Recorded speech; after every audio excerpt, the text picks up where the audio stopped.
Do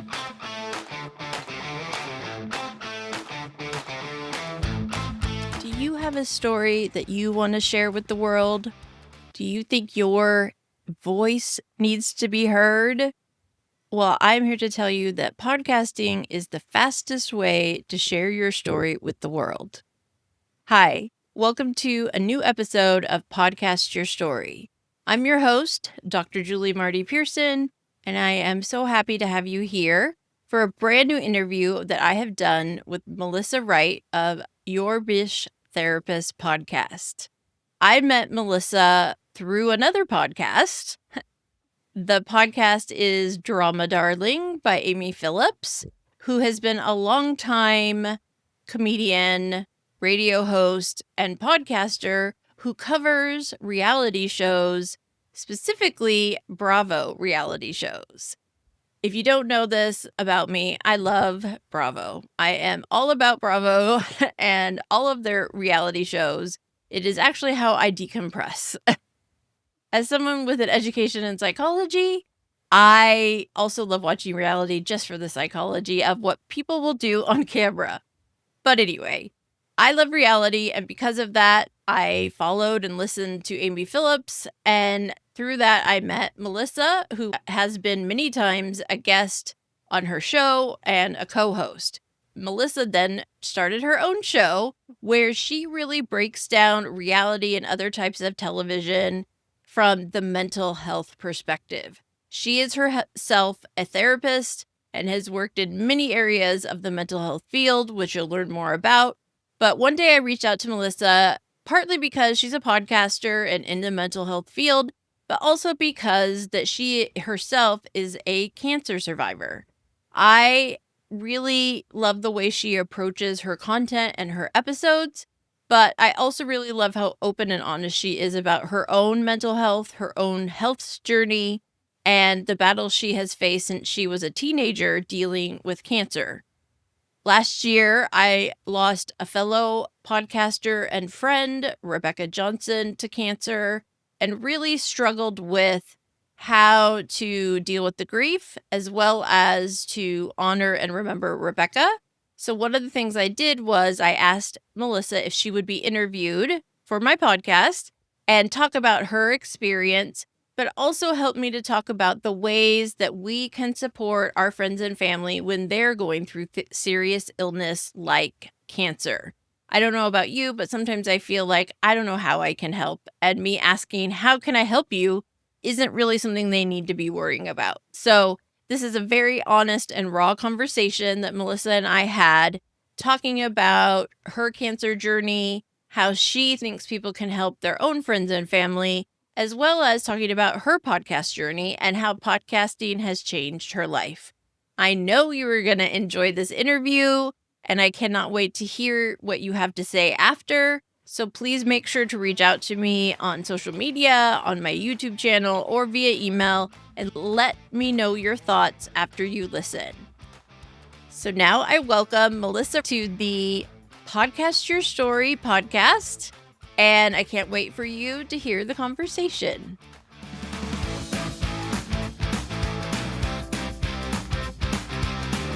So excited for this interview. I think I'm fangirling a little bit here. I am so excited to welcome Melissa Reich. I hope I just spelled your name right. Okay. Welcome, Melissa Reich, to the podcast. Hi, Melissa. Thank you so much for being here.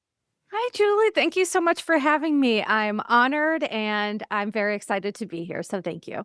Yes, I am super excited for this conversation for many reasons. But to get started, I want to explain to the listeners how I met you via social media and your podcast.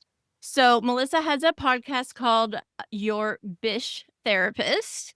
Anyone listening who is a Bravo fan will get the name without us explaining. So I would say, going back years, it started with Amy Phillips, who used to host reality checks on Andy Cohen's channel on Sirius XM, who then started her own podcast, Drama Darlings. And I believe it was on the podcast that you first started speaking with Amy about Bravo-related topics. Is that correct? Or were you on her radio show? No, so that's absolutely correct. I was a caller into her radio show because she and I DM'd a lot. And she just said that she's like, you're interesting. I like your point of view. Call into the show. And so I would call in as she was getting ready to leave. And then when she went over to Drama Darling, she said, you know what? I'm starting this new show. I like what you got going on. So why don't you come on the show? And your bitch therapist was born. I love that. That all is making sense to me now. I do remember there were points at which callers would call in, especially when we were talking about psychology related things on her radio show.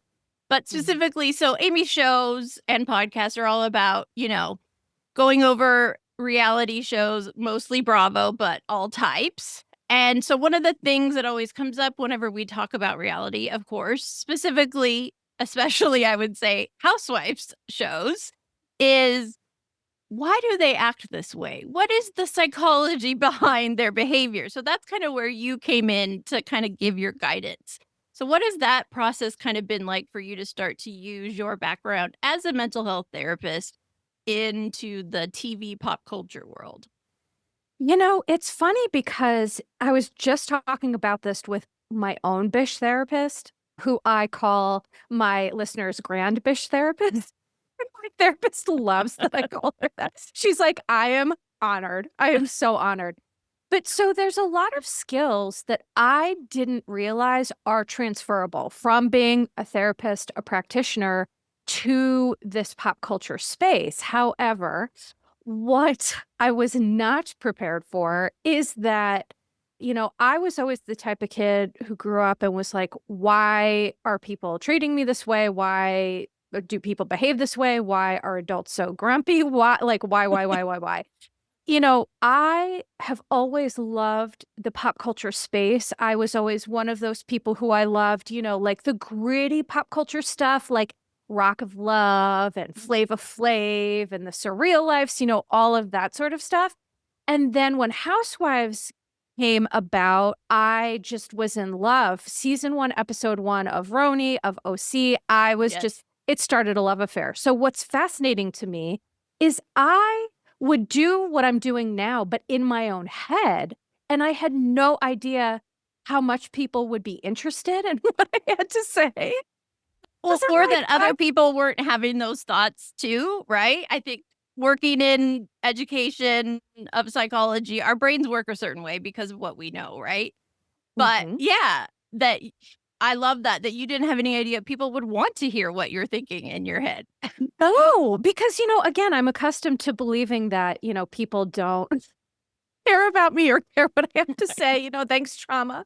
So it just never occurred to me. And then when I started in this space, when Amy had me on her podcast, she said, I really think this is something. She's like, between, your clinical experience and your personal experience and just the way that you speak about things, she's like, I think that this is a niche that is like untapped. And here, let me be clear, there are other therapists who do this. I am honored that I have just had a lot of success, which, trust me, is shocking to me first and foremost. No Right. one's more surprised Like, than wait, me. what? I get that, right? I think especially because in like the psychology world, like our job is one-on-one or in small groups. Like it's more of an intimate thing that you don't think someone would like to hear that conversation to the masses, right? No one would Mhm. want to hear what I have to say. But it's so funny how you explained your love of reality because I know oftentimes when I tell people, "Oh, I love Bravo. I love all things Bravo. I love Housewives. I love all of that." And they look at me like, "Really?" Like, "Well, Mm. it's an outlet for me. It's a way to Right. kind of just turn everything else off, watch it, be like, "This is crazy," or, "Oh my gosh, I love this." Right? And I Mhm. think it's for me, it's always been kind of a way to turn off all the other noise and just kind of watch something for fun, but it Mm. still stimulates that psychologist in my head. Which is you're right, which is always this brain of mine is just always thinking. So it was a lovely distraction. Fully agree with that. And to be fair, it also was like, I've had a lot of trauma, but my life's not so bad because, we tend to think that like money or fame would change that. Right. And it's like, no, it just makes things more complex. And so it was this like duality of it kept me mentally stimulated, but it also was like such validation that, maybe I'm doing all right here. Right. Maybe my life isn't so bad after all. Right. Yeah, I've always said there's definitely an element, especially with housewife shows, that money doesn't cure all. Money doesn't make you happy. Money doesn't mean you're happy. There's this level of, oh, it's so opulent and all these amazing trips and parties and all of that, but that doesn't mean they're happy and have a good marriage and have good relationships, right? So I've always kind of felt Exactly. that validation of it's interesting. I mean, aspects of it, sure, who wouldn't love to fly private or whatever it may be, Mhm. but that doesn't mean their life is easy.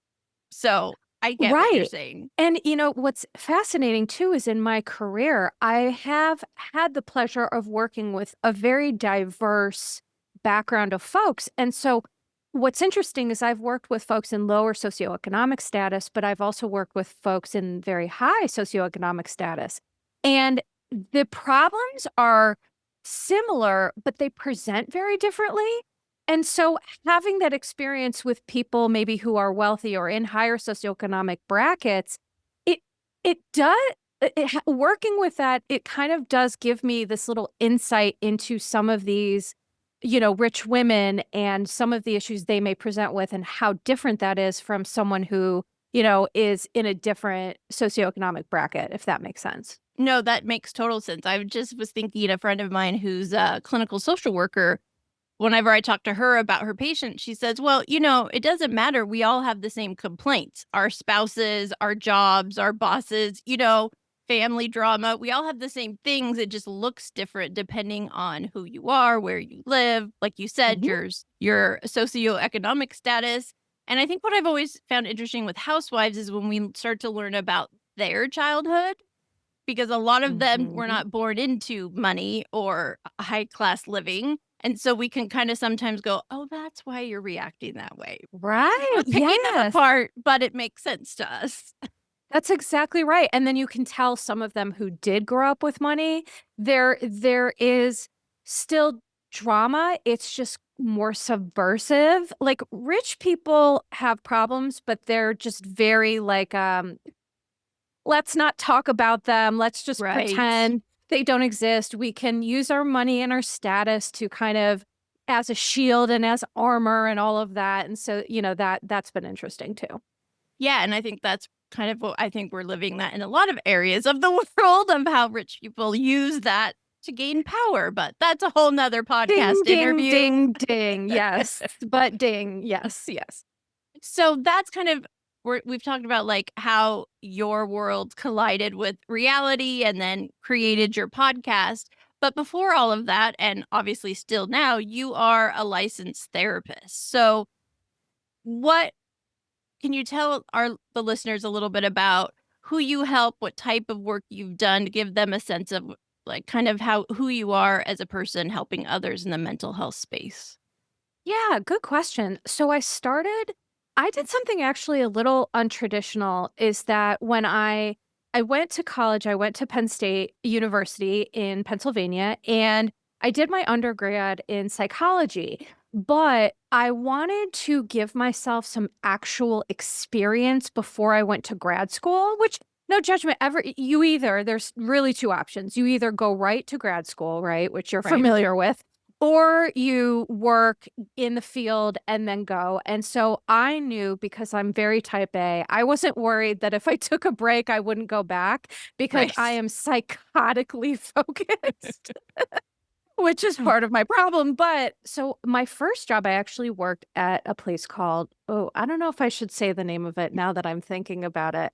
Okay, so I'm not going to say the name, but it was a very intensive scenario where it was a unit of girls from ages 12 to 18. It was like a residential treatment facility. And so my first job was really dipping my toe in the pool of, does this make sense for me? Because I'm also painfully practical. And I was like, I don't want to go right for school if like this isn't really what I want to do.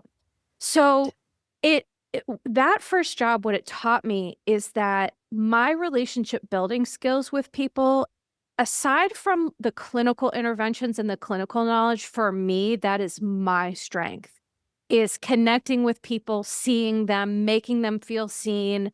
I just have that way about me, and I didn't really know that until I worked at my first job. And so from there, I have worked in inpatient residential treatment facilities for drug and alcohol. So for a lot of my career, I focused on drugs and alcohol.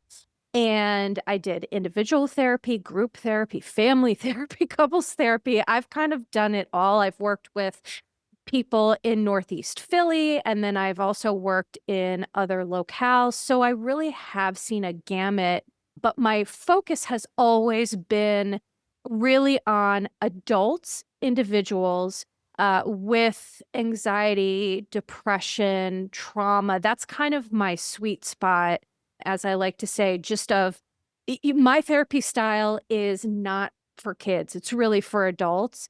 And so my first job, I did work with kids, and I really had a hard time with it because my style is so adult.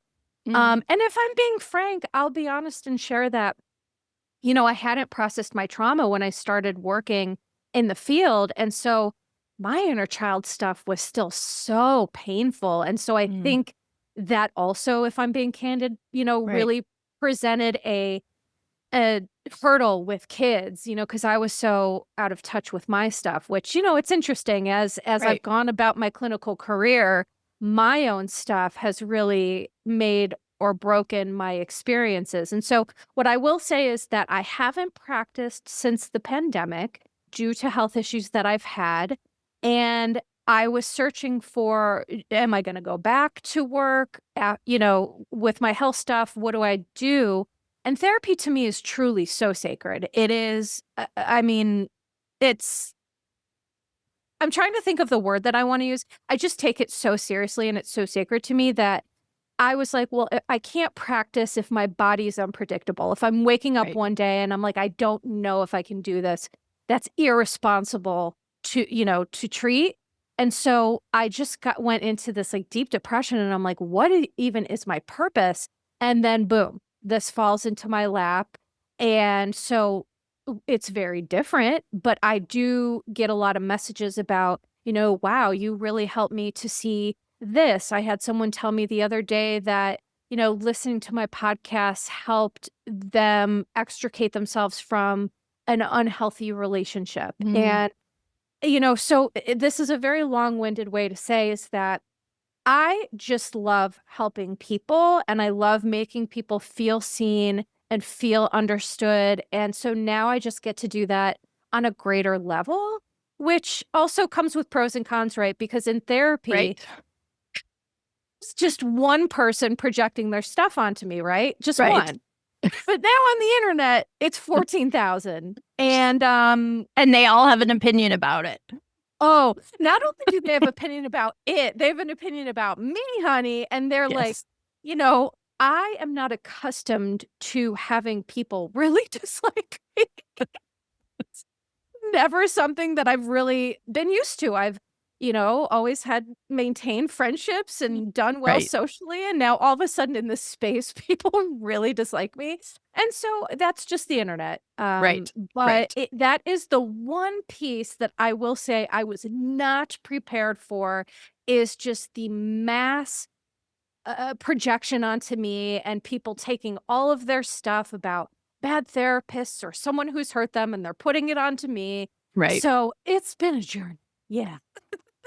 That totally makes sense to me, because in therapy, you're getting one person possibly projecting on you, and you know why, or Yeah. that's happening, and it's much more of a controllable process.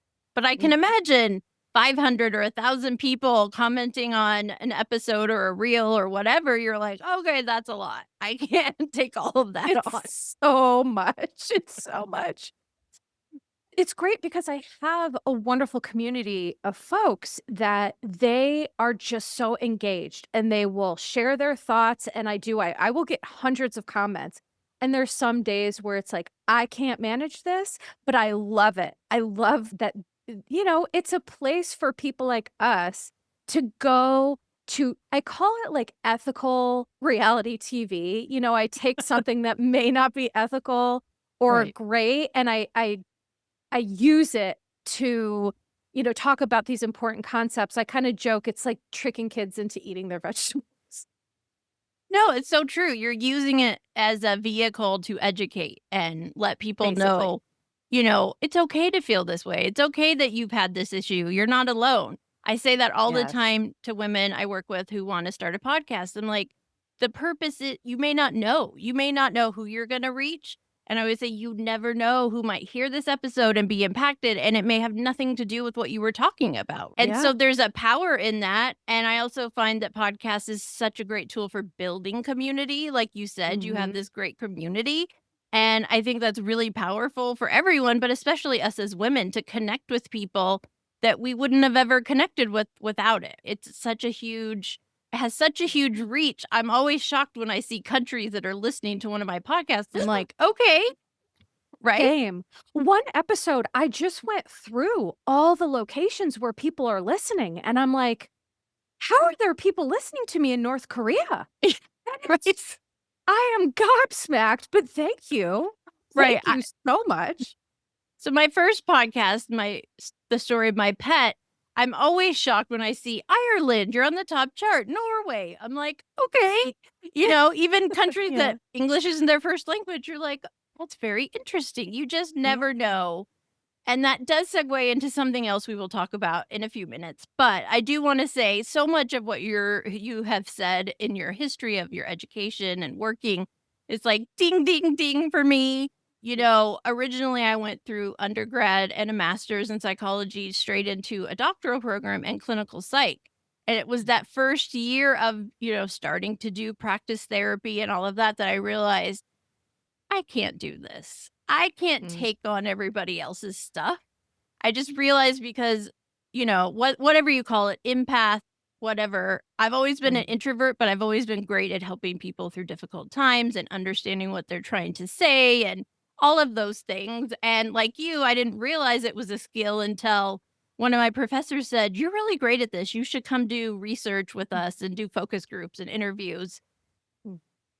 So I thought, "Oh, well, that must mean I should be a therapist." But psychology is so broad in some ways. Yeah. There's so many ways we can use that education. So you're making me Truly. feel seen. I'm like, I get it. You think you Yeah. should do things because that's what you're good at, but it still may not be the right place for you.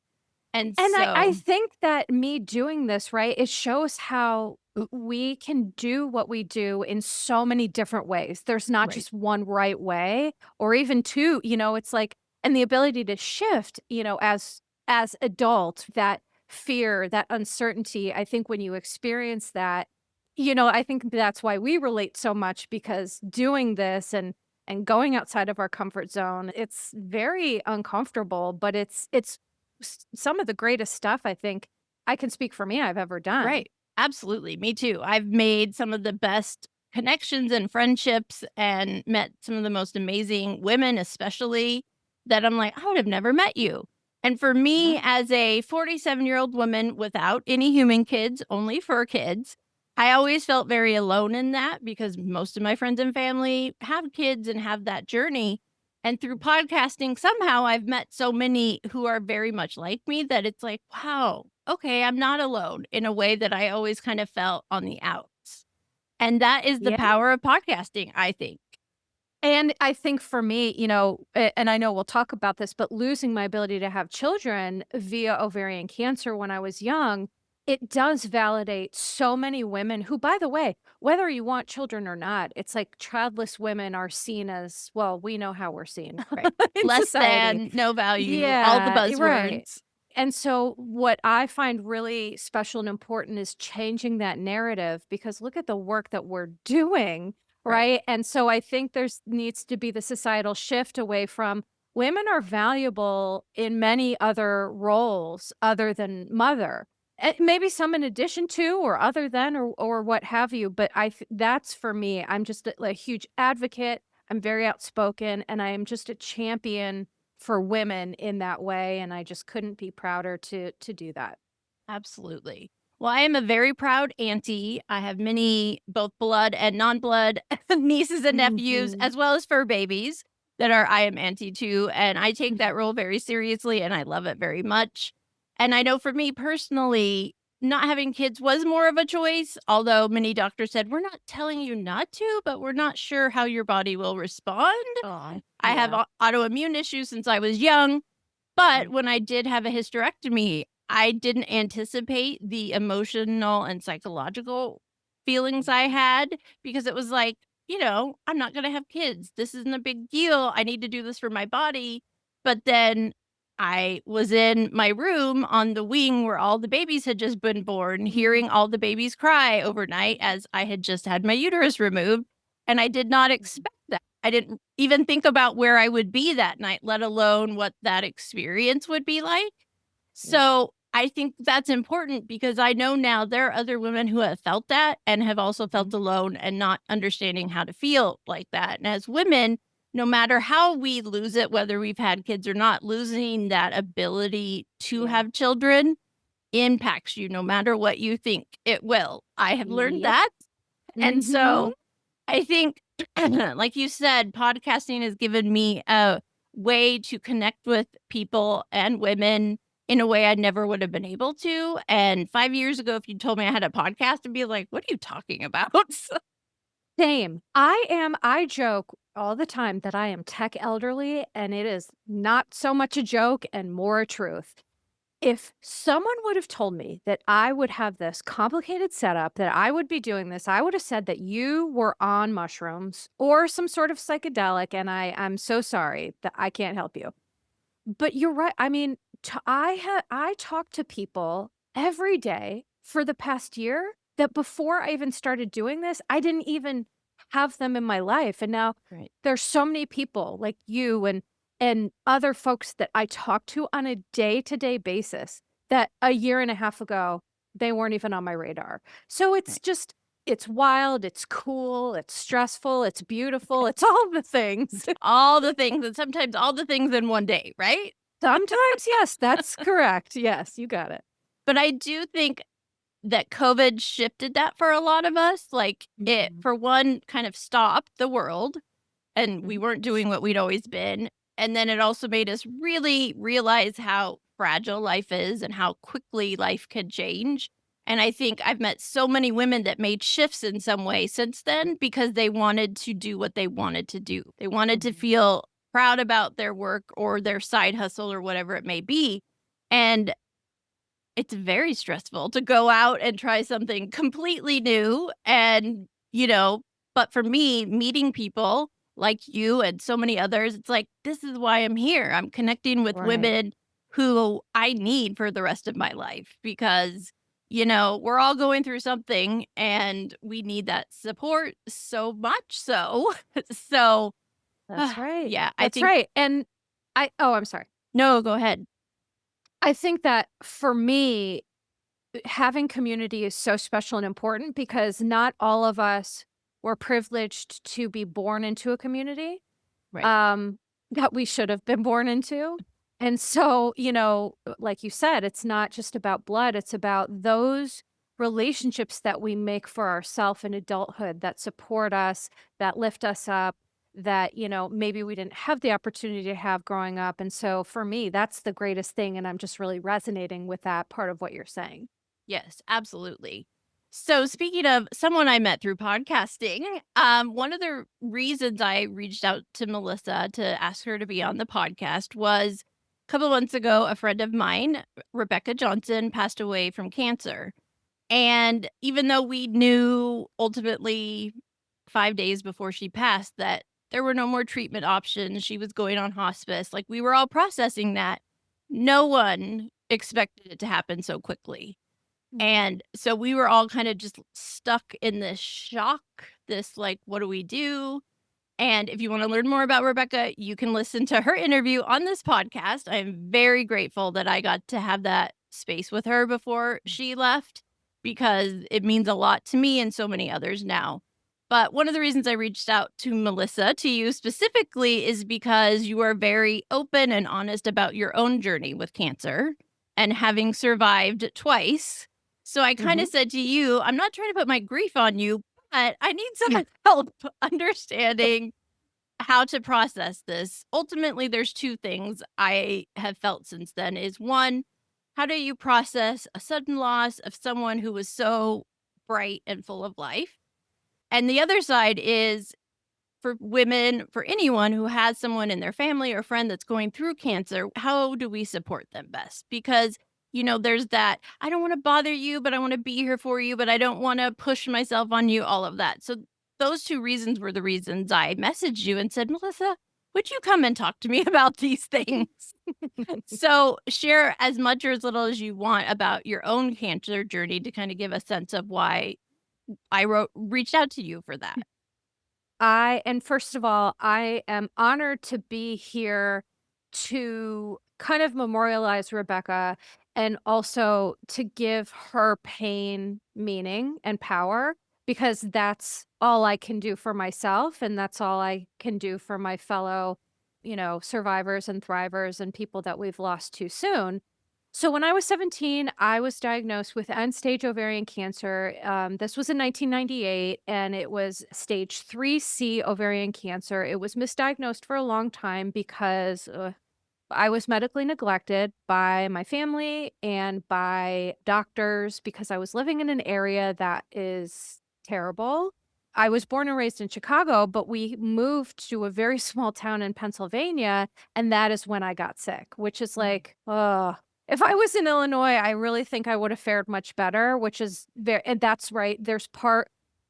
So everything I'm explaining here is like grief is so complex. And Yes. grief, it's not just like we don't have grief buckets. When you have grief in one area, it triggers grief in another area and another area. And then it becomes like a game of dominoes. And before you know it, it's like you're just drowning in grief. And I have to say one thing I've always yeah, said about grief to people is you can't compare grief. You can't no. compare grief of losing a person versus losing a job or a marriage or a home to an awful disaster to losing parts of you for medical reasons, which I have gone through myself, that it's all grief. And like you said, it all goes to the same space and then it just piles up when you're not dealing with it. Yep, and it has a way of really just smacking you right in the face if you're not paying attention. So by the time my cancer was diagnosed, it was so far gone that in 1998, recovering from this stage of ovarian cancer, they were like, "We're sorry." They suggested that my parents make accommodations and, basically plan my funeral. And my parents, it took me to a hospital that they wouldn't even agree to treat me. They were like, "We can only offer you, like, hospice." And Right. my parents, fortunately, were like, "Nah, we're gonna look at something else." And so they took me to Penn Medicine, who, after I had, I think it was, like, 9 or 10 months of chemotherapy, I had 3 hysterectomies, which Mm. how? 3. So the first one I had was when I was 17. They wanted to try to preserve my reproductive organs because I was so young, again, in case I did wanna have children, which I did always wanna have children. And then so the first hysterectomy was just 1 ovary, and they found that I had 2 liters of fluid and thousands of invasive tumors, Mm. from my diaphragm all the way to my pubic bone, in addition to 2 tumors the size of softballs. So, the first surgery was to debulk that, then I did chemotherapy, and then I had another surgery, and they said, "Unfortunately, we can't save the ovaries," and so they left in my uterus and my cervix. And so the ultimate insult to injury was after I recovered from all of this, they I was put on, because I have a uterus and a cervix, it's very complex. You need to do hormone replacement. And so Right. to add insult to injury, I had all of that happen and I still proceeded to get a period for the next years of my life. Yeah, that's not right. I can say that personally because that was the purpose for me to get my uterus removed was for no more periods because it was awful, but come on, you're gonna go through all that and still have that? Oh, so I have all of these scars. My abdomen looks like I was like attacked by a cheetah. And I've had 2 hysterectomies at this point, chemotherapy, and I still was having periods and it was crazy. And again, all of this was in the effort, but PS, none of this was made by me. None of these decisions were made by me. These were made by my parents and doctors whose society was like, well, we still want to maintain her ability to have kids, but no one thought about what my quality of life might have been, Right. right? You're recovering So each time and, oh, I can't even imagine how you felt before that with all of that in your body, not knowing it, and then to have piece by piece taken out, like, just do it all and get it over with, you know? I can yes, imagine that thank you. feeling. I wish I would have had you as my doctor, but no. So, although I have to say the people at Penn were great. And so miraculously, they still my doctors say to this day, I am in a medical journal that they are like shocked that I was not only able to get into remission, I sustained it for that cancer. And so I basically, what happened is I recovered in time to go to college. I hadn't applied to colleges because I thought I was dying. And so you don't apply to college when you think you're dying. So I applied to college. I just like, I was so traumatized, but just had no idea that how bad it was. Right. And I just went off to college. I found psychology. I just like fell in love and it became my distraction technique from the anxiety that I was feeling from PTSD that was undiagnosed. Now, so I was able to have my career and work and all these things. And then when I was 35, I was diagnosed with my second cancer, which I am currently dealing with, which is called chronic lymphocytic leukemia. Chronic lymphocytic leukemia is a chronic cancer that there's no cure, but there's treatment. So I've been Mhm. doing immunotherapy for the past 5 years. I have to continue that for now. And it's basically the kind of forever cancer until there is some sort of a cure for it, which my doctors are hopeful in my lifetime there will be. But with chronic cancer, it's like even my experiences with cancer are so vastly different. One was like acute, it's going to kill you right now, Right. immediately like press the fire alarm. And this cancer, it was like slow growing, Mm. and it was like I was in a watch and wait period, which is basically just waiting for things to get bad enough that necessitated treatment, but because the treatment that I'm on right now, it did not exist when I was first diagnosed. That Oh, is wow. how the light speed of blood cancer research is truly amazing, and I don't think that I would even be here talking to you today if it weren't for some of those advances. Because my CLL, because of my history of cancer and because of that chemotherapy, I've become a medical unicorn. I've become Which is not because something you wanna be, people. no, it's awful because it's like I have 27 specialists, none of them want to work together. The medical system is a nightmare. And so what's frustrating now is that it's dealing with the grief and the loss and all that comes with my body just basically decompensating over the past, 10 years. But it's also the emotional stuff that comes with that, number 1, and number 2, it's constantly managing anxiety of like it's just try to think about the fact that you wanna die with this, not from it. And it's Right. like, "Oh, no problem. I guess I just won't wake up every day and think about that obsessively. No problem." I think that I mean, medicine in general, medical practitioners, but also us as people don't realize the emotional, psychological toll of chronic, everyday medical issues. Yeah. And although I've never had cancer and I cannot speak to your journey at all in that way, having had autoimmune issues since I was in 6th grade and having doctors tell my parents she's just faking it for attention, there's nothing Um, wrong with her, and the psychology of not getting to go to school for almost a year, all of those things mhm. at the time impacted me and still do because of it shapes us.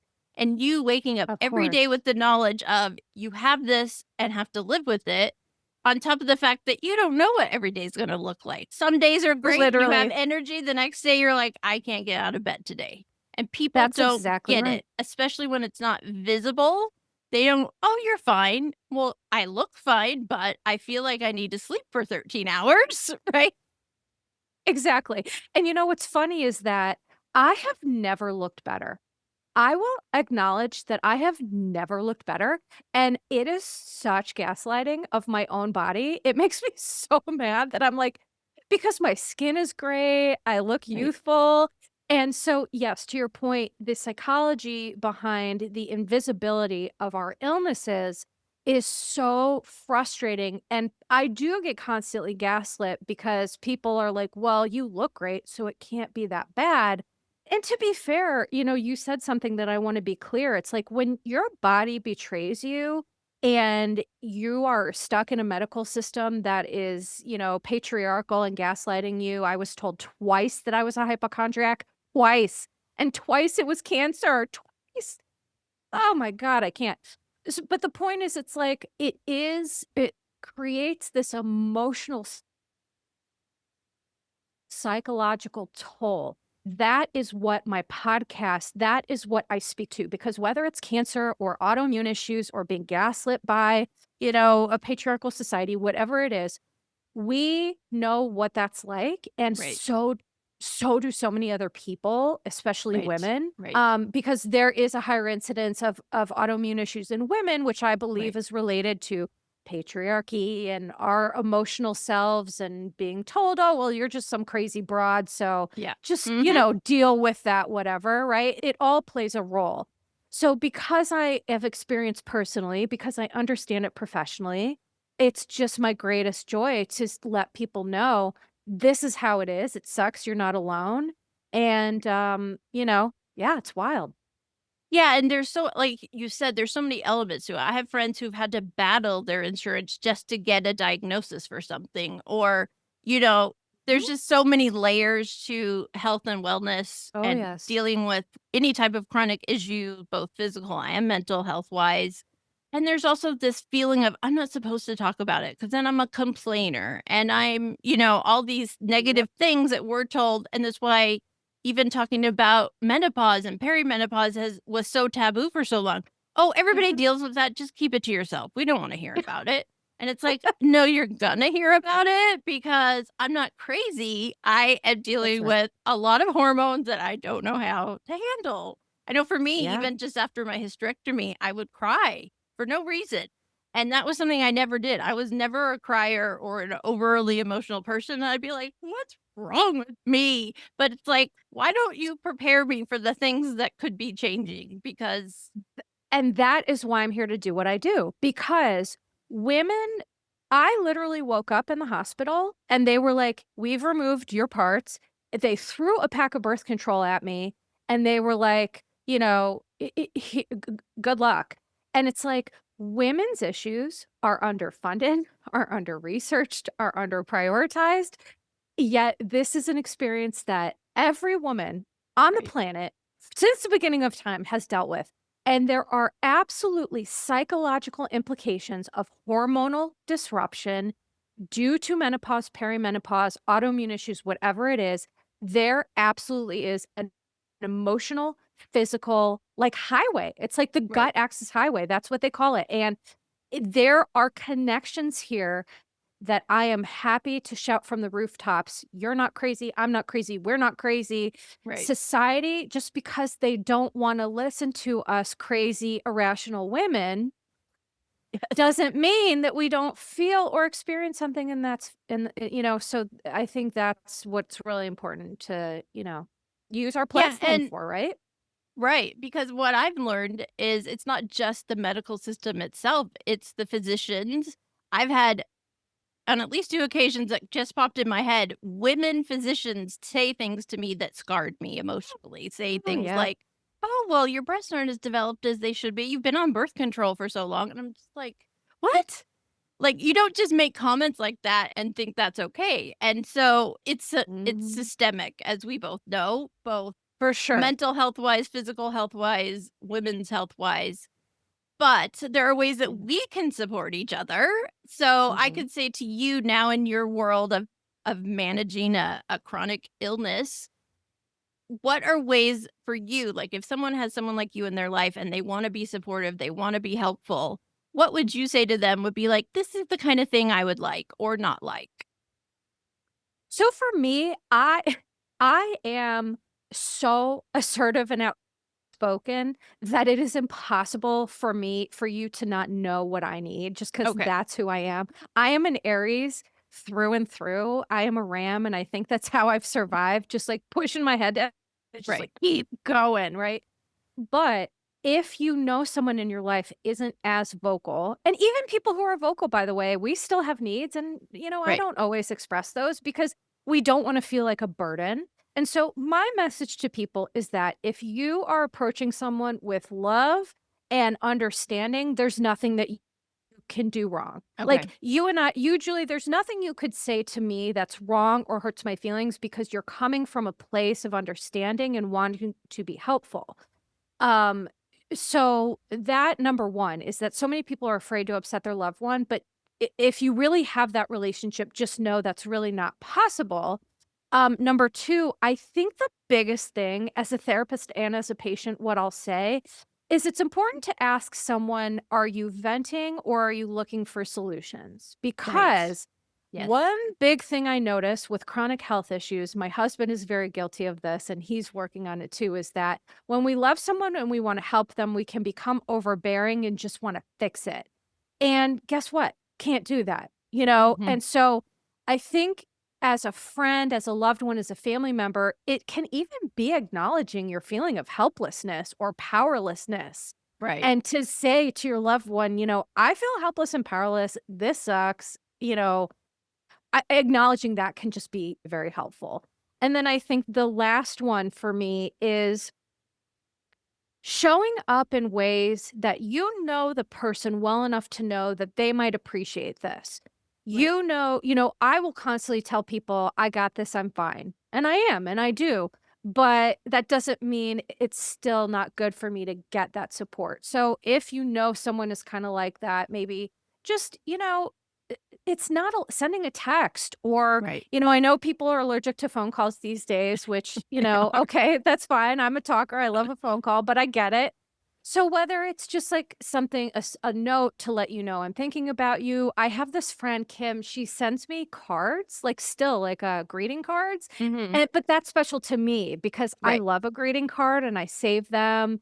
And, but again, I'm an elder millennial. So, I am I elderly in get some that. ways. My mom still sends me cards even though she lives 20 minutes from me, and I'll see Aw, her in person, she'll send me an extra birthday card in the mail, and, so I get what you're saying. There are ways that for me, I love giving people gifts. I've been told gift giving is my superpower. same. I'm really great at giving people, like, the perfect gift.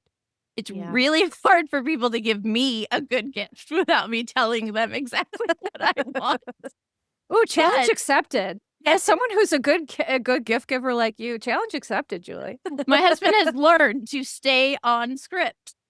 Yeah. Yeah. Because I am so specific with gifts I give, it's like I have a hard time when people give me something and I'm like, "Well, what do I do with this?" And that's awful, and it's something I work on. I'm Right. grateful for everything. But I love that you saying that. You know the person well enough to know what would help them, what would make them happy. Right. And I think I had a hard time that with Rebecca in the last few months. I knew she was going through all this treatment and having all these side effects. Felt like I always wanted to message her or text her, I don't want to bother you, but are you Yeah. okay? And then so Yeah. that also can maybe not feel great on her side hearing that. Yeah. So it is a process of learning what's right for that person that you're trying to support.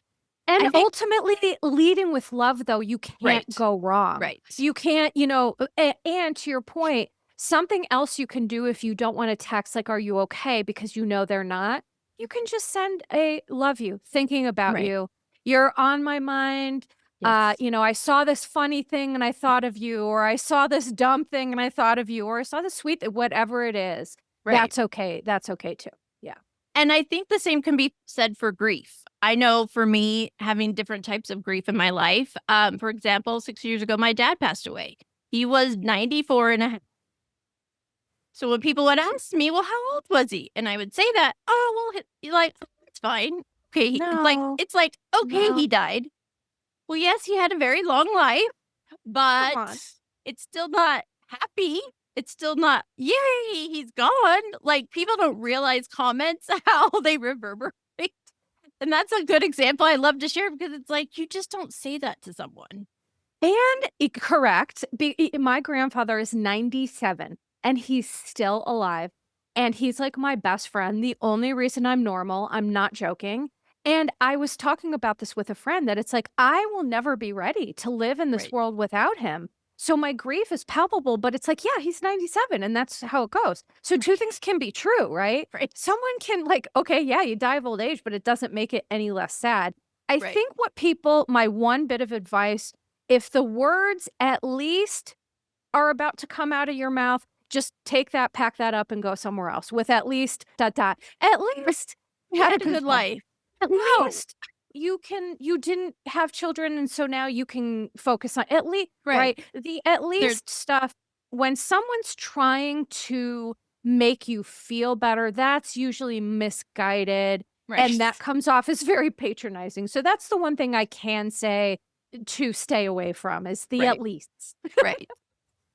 The Least. toxic positivity, Right. And is one thing I will always say to people in instances like that, it's like, yeah, but for me, I only got him for 40 years of my life. It's never going to be it. Right. So Right. whoever it is and however you lose someone, it's okay to say, yes, but like you said with your grandpa, it was never going to be enough. Right. And we Mhm. lose people for different reasons, and I think people have a harder time when it's someone younger than older. They like, oh, that's okay. They were old anyway. But grief is Yeah. grief. But I will say, I think for me personally, dealing with the grief of losing Rebecca as a friend, even though I'd only known her a few years, there were these two pieces of one, why am I so impacted when, I haven't known her my whole life? I even say it to myself. It's not this, it's not that. It's like, but that doesn't matter. And then the other side of it is what I was trying to think, I haven't really had this happen before. It's someone my age dying. And we were Right. like within a year of the same age. And so I Right. think that was part of what an amazing person she was, how much I loved her and was so grateful to be a small part of her life, and her being my age was like, "Oh, this is a lot more complex than I expected it to be." And so I think grief 1,000%. can sneak up on us in ways that we aren't prepared for. Because to your point, what someone like Rebecca does is it makes us realize our own mortality. And that is very, existentialists, Stoics, since the beginning of time have talked about memento mori, which is remember we will all die.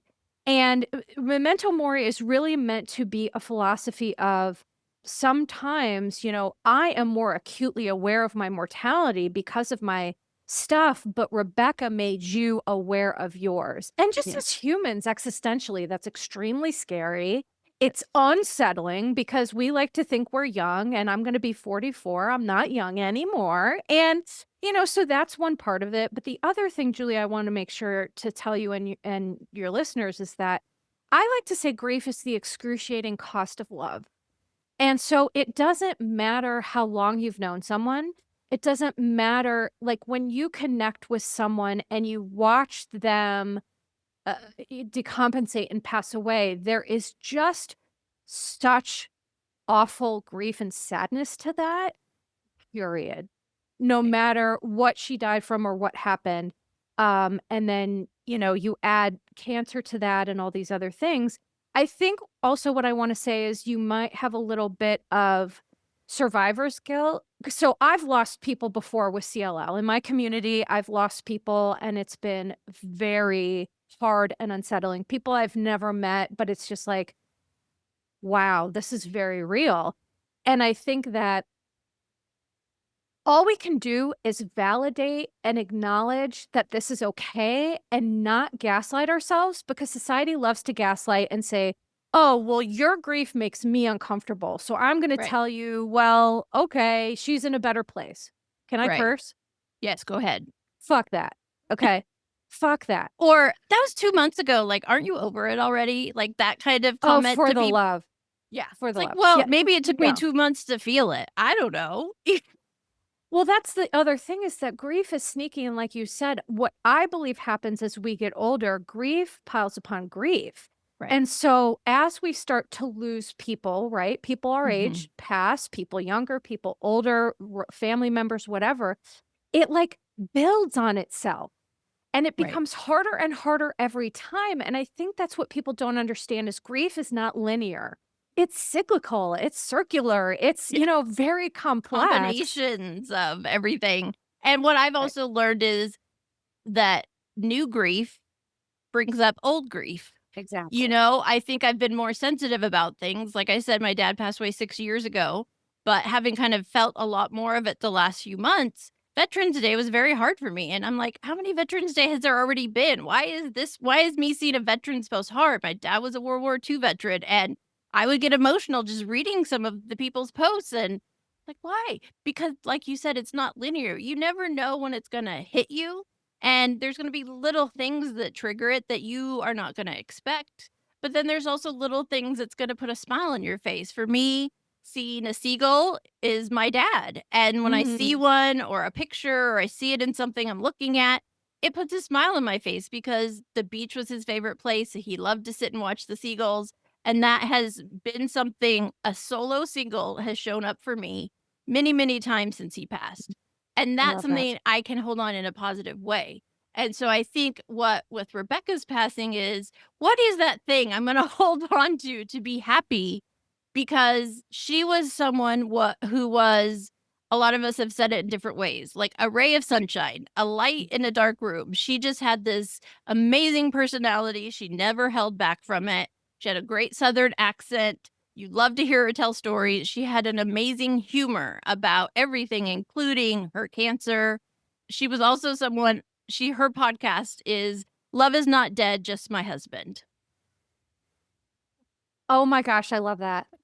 And she would say that and get very different reactions from different people. So she I started a podcast to help process her own grief from a sudden loss of her Wow. husband and to help Wow. others. But she approached it in such a way that was like not making it so sad and awful and negative.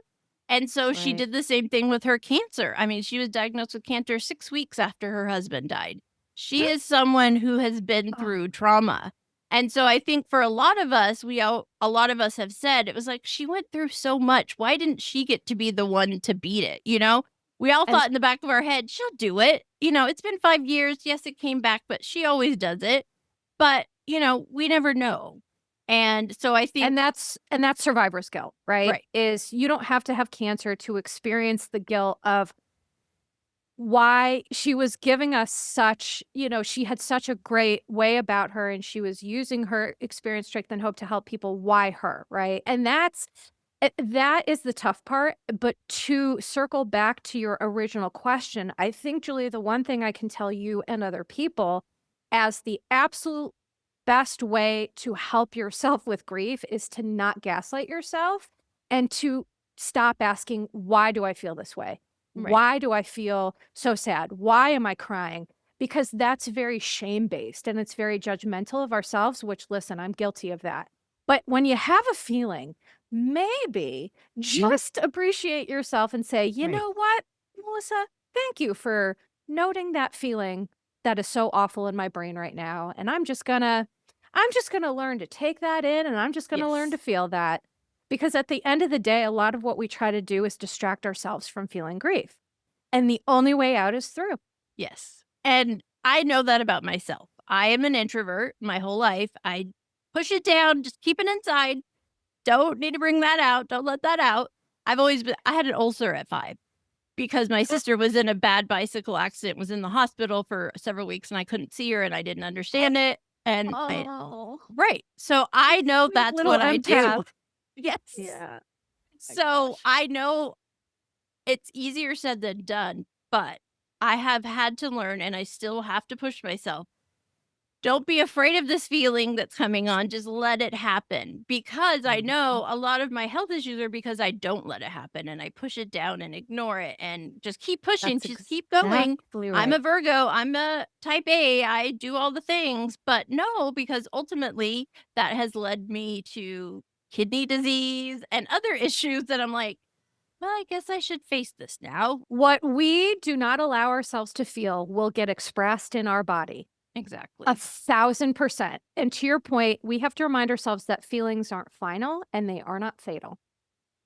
They Right. constantly change. They're not going to kill you. And you've made it through 100% so far of those times. And so we got a good track record, you know? But I do think, kind of, I know we're over our time together, but kind of to bring it all to perspective, I think there's probably a lot of people, a lot of women listening who have lost things, whether it's parts of themselves, from physical health to marriages to, whatever, family members to friends, that we have to not feel bad about feeling bad about it. Right. And that the best way to honor them is to remember them and remember the positive. And that is what so many of us have done with Rebecca. We all did little clips, and our friend Tiffany, who was her podcast mentor, published a final episode of her podcast where Tiffany talked about their connection. She had several ones of us do little blips about what she had meant to us. And we feel like, and Tiffany is also set up for her podcast to remain in perpetuity. So it will always be Good. available. And Good.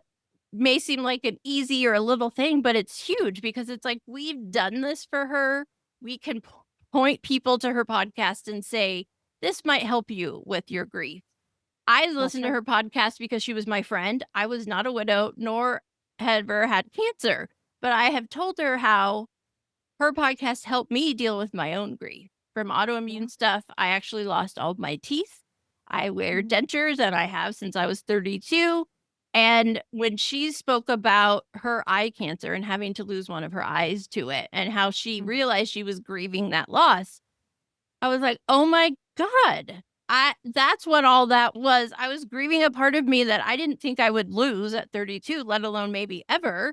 And we have to give ourselves space to feel those feelings, but sharing your story, and this is what I tell everyone, you never know who needs to hear it and who you may help by saying what you've felt and what you've been through.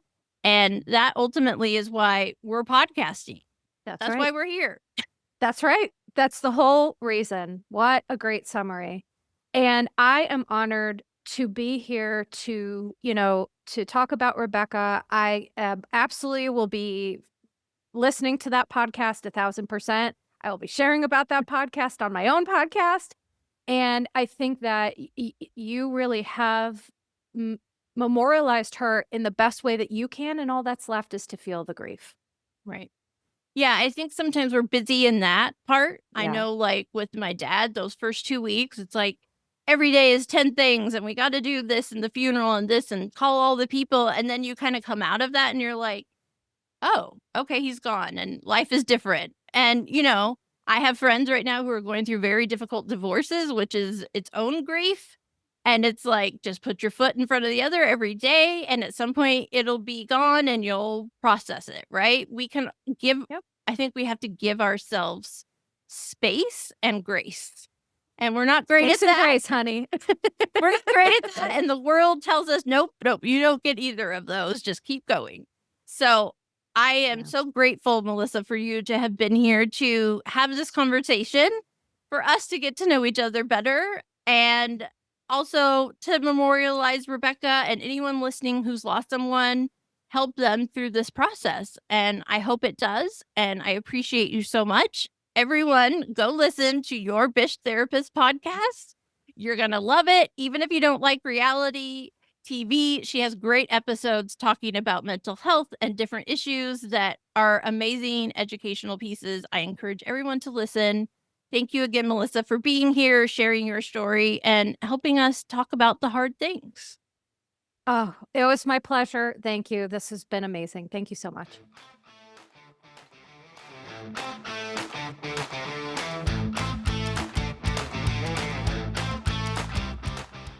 Wow, that was a great interview. I love when I get to re-listen to my interviews when I'm editing, and I really hope that you enjoyed it too.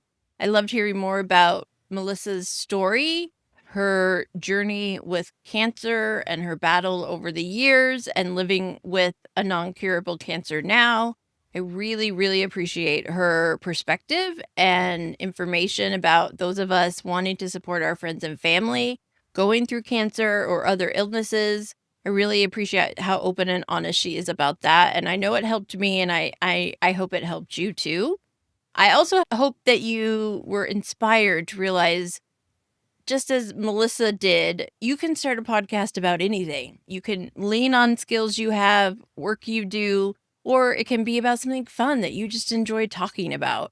I've thought about starting a podcast about Bravo shows for years, and maybe someday I'll do it. But I really loved getting to know Melissa more and hearing her perspective on podcasting and being a woman and being in the mental health space. And I cannot wait to share more new amazing interviews and content with you here soon. If you haven't done so already, head on over to my YouTube channel and subscribe so that you will get notified every time a new episode comes out, as well as check out some of my shorts of upcoming content and events that you could be a part of, including my Women's Podcaster Party networking community. Thank you so much for listening. Much love to you.